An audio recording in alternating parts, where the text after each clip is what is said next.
Choosing the right puppy for the job is the most important factor in choosing a service dog prospect. The criteria that I use when determining whether the dog is suitable for service work or not is health, age, confidence, friendly, non-aggressive, forgiving, trainability, and if they are able to perform the tasks safely.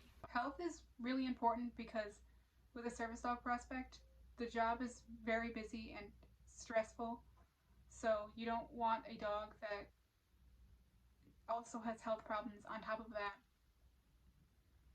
as well as you don't want to train a dog for 2 years and then 6 months later you have to retire it because it got hip dysplasia. Age is important considering that most service dogs don't work past the age of 10.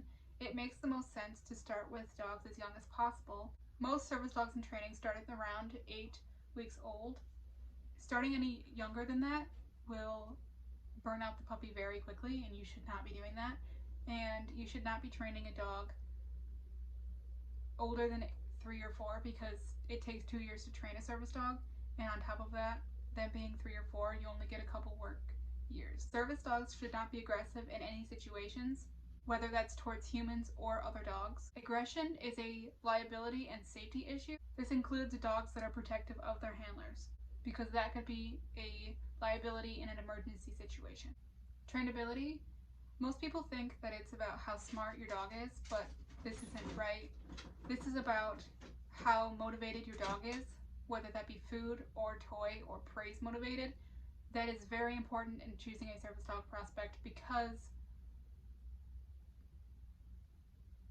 you need to be able to get the dog to do what you need it to do, whether that be being obedient or doing tasks that it needs to perform to be a service dog. You can create motivation in dogs, however, that is not as easy as having a dog that's already motivated with food, toys, or praise.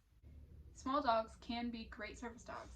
However, they struggle with things like blocking, retrieving larger objects, or mobility tasks that a lot of service dog handlers need. That being said, on the opposite of that, it's hard to travel with a giant dog because whether that be for airplanes, trains, buses, or even just in a car, you need to have an extra seat or a place for that dog to get to the place where you need to go. While I do believe that any dog breed can make a great service dog, there are unicorns in every breed. This does not mean that every dog in every breed will make a good service dog, because that frankly is not true.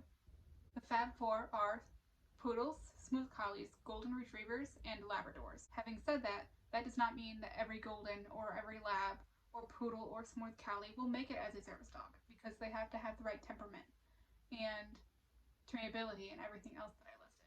However, it does increase the likelihood of them succeeding.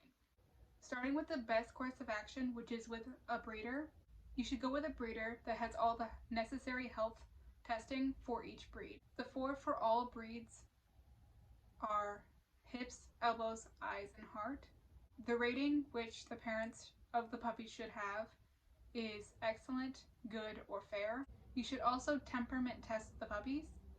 I use the Vollard's Temperament Test. The Vollard's Temperament Test tests for social attraction, following, restraint, social dominance, elevation dominance, retrieving, touch sensitivity, sound sensitivity, sight sensitivity, and stability. The Vollard's test scores on 1 to 5.